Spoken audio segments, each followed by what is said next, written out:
क्यों हर radio active isotope के पीछे किसी कबाड़िया का कनेक्शन निकल ही जाता है। खैर, आज भी वो सीजियम 137 का कचरा कंक्रीट के अंदर उस टूटी हुई चेयर पर वैसे ही पड़ा हुआ है जिसे डॉक्टर ने सिर्फ कचरा समझा। उसे इसका बिल्कुल अंदाजा नहीं था आगे चल के वही कचरा गोवानिया सिटी की 70% इमारतें तोड़ने वाला था।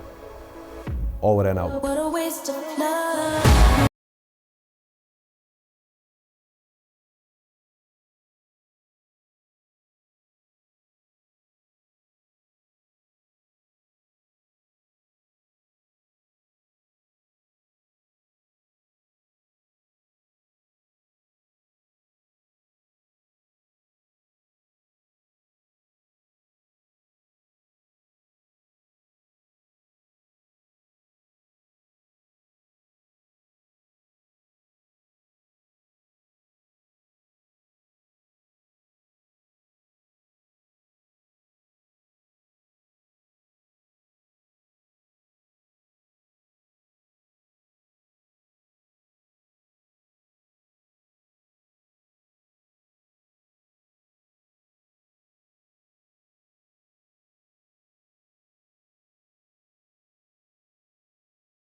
हाय एवरीवन, पिछले 20 साल में कई सारे सर्च इंजन आए हैं जैसे कि याहू, बिंग, डकडगो एक्सेट्रा, लेकिन कोई भी गूगल सर्च को हराना तो दूर उसके आसपास भी नहीं भटक पाया है। आज गूगल के पास 90% मार्केट शेयर है सर्च इंजन का। ट्रिलियन डॉलर जायंट माइक्रोसॉफ्ट, जिसके पास अर्ली 2000s का most popular browser internet explorer और विंडोज का मैसिव डिस्ट्रीब्यूशन भी था, उसने भी बिंग के साथ गूगल को टक्कर देने की कोशिश की थी, लेकिन गूगल की इस मोनोपोली को तोड़ना उसके बस का भी नहीं था। बट तभी 2022 में एक मिडिल क्लास इंडियन बॉय अपना एक स्टार्टअप परप्लेक्सिटी लॉन्च करता है, जो सीधे ही गूगल सर्च के लिए एक बड़ा थ्रेट बन जाता है। Perplexity. It's an AI search engine startup looking to take on Google, raising $74 million in a round led by some big names. For more on the future of AI and advertising, let's bring in Perplexity CEO and co-founder Aravind Srinivas. Perplexity is an AI answer engine backed by Jeff Bezos and NVIDIA, just to name a few. Much of the talk around generative AI is centered around OpenAI.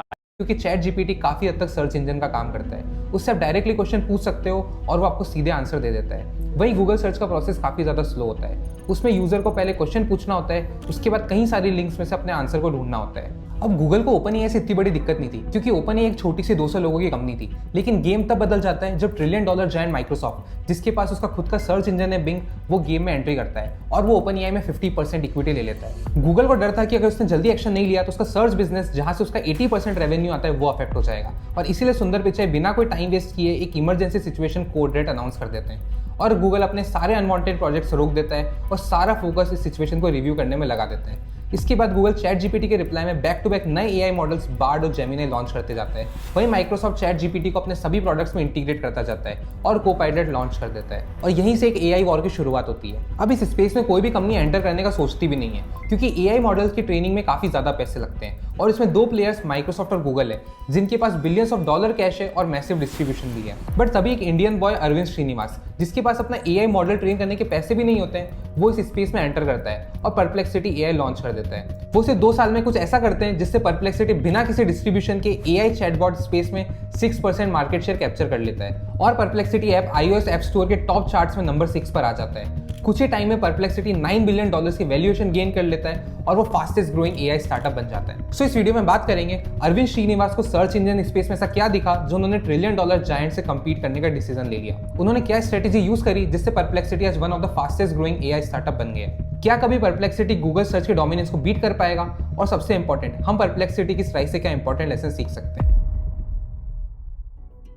इस कहानी की शुरुआत होती है 2017 से, जब Arvind Srinivas IIT Madras से अपनी इंजीनियरिंग कंप्लीट कर लेते हैं और ग्रेजुएशन के तुरंत बाद वो 2018 में OpenAI as a research intern join कर लेते हैं और उसके 1 साल बाद 2019 में वो गूगल डीप माइंड को ज्वाइन कर लेते हैं as a research intern. But फिर फाइनली 2 साल बाद वो ओपनएआई में वापस आ जाते हैं एज अ रिसर्च साइंटिस्ट। इस बीच अरविंद को जनरेटिव एआई मॉडल्स जैसे कि डाली 2 और GPT-3 के आर्किटेक्चर और डेवलपमेंट का हैंड्स ऑन एक्सपीरियंस मिल जाता है। फिर 2022 में ओपनएआई चैट जीपीटी को लॉन्च कर देता है, जो कि एक्सट्रीमली वायरल हो जाता है। अब अरविंद को चैट जीपीटी में 2 बड़ी दिक्कतें दिखती हैं। पहली तो ये कि चैट जीपीटी लेटेस्ट न्यूज़ या फिर रियल टाइम इन्फॉर्मेशन का आंसर नहीं दे सकता है, क्योंकि ये एआई मॉडल्स किसी स्पेसिफिक डेट तक ही ट्रेन होते हैं। अगर इनसे हम कुछ करंट अफेयर्स के क्वेश्चन पूछते हैं तो ये मॉडल्स उनका आंसर नहीं दे पाते हैं। और दूसरी दिक्कत ये कि चैट जीपीटी जो भी आंसर देता है उसमें कहीं भी सोर्स मेंशन नहीं होता है, तो यूजर वेरीफाई नहीं कर सकता है कि जो आंसर चैट जीपीटी ने दिया है वो सही भी है या नहीं। और इन्हीं 2 प्रॉब्लम्स को सॉल्व करने के लिए अरविंद परप्लेक्सिटी एआई लॉन्च कर देते हैं। Perplexity is an AI-powered conversational answer engine. It's not a search engine. So you ask a query, you ask a question, it just directly gives you the answer. The main difference from other chatbots like ChatGPT is that you always get the sources. So it only says what exists on the web already, and it clearly tells the user where every part of the answer, where is it coming from on the web. But अब सवाल ये उठता है कि जब chat GPT और Gemini दोनों अपने एआई मॉडल्स के अंदर सोर्स वेरिफिकेशन और रियल टाइम इंफॉर्मेशन का इशू सॉल्व नहीं कर पाए, तो आखिर परप्लेक्सिटी ने कैसे इस चीज को कर दिखाया है। और तो और अरविंद के पास तो पैसे भी नहीं थे अपना इन एआई मॉडल को ट्रेन करने के लिए। इन दोनों इश्यूज को सॉल्व करने के लिए परप्लेक्सिटी एक माइंड ब्लोइंग स्ट्रेटेजी यूज करता है। जब सारी बिलियन डॉलर कंपनीज अपना खुद का एआई मॉडल बनाने में बिजी थी, परप्लेक्सिटी ने अपना कोई एआई मॉडल नहीं बनाया, बल्कि उसने इन्हीं कंपनीज का एआई मॉडल यूज किया है अपने प्रोडक्ट में। So basically perplexity search engine को इन एआई मॉडल से इंटीग्रेट कर देते हैं। अब इसका फायदा क्या होता है, आपको एक छोटे से एग्जांपल से समझाता हूँ। अगर आप चैट जीपीटी से पूछोगे कि tell me today's news on AI, तो वो इसका आंसर नहीं दे पाएगा, क्योंकि वो एक स्पेसिफिक डेट तक ही ट्रेन हुआ है।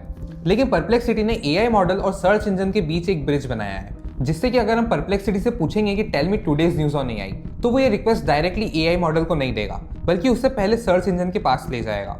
सर्च इंजन अलग अलग साइट्स को गो थ्रू करेगा और वो उसका रिस्पॉन्स इस एआई मॉडल को फीड करेगा, जिससे कि अब एआई मॉडल को लेटेस्ट न्यूज का कॉन्टेक्स्ट होगा और वो इन सभी आर्टिकल्स में से इंपॉर्टेंट चीजें ढूंढकर उन्हें सोर्स के साथ लिख देगा।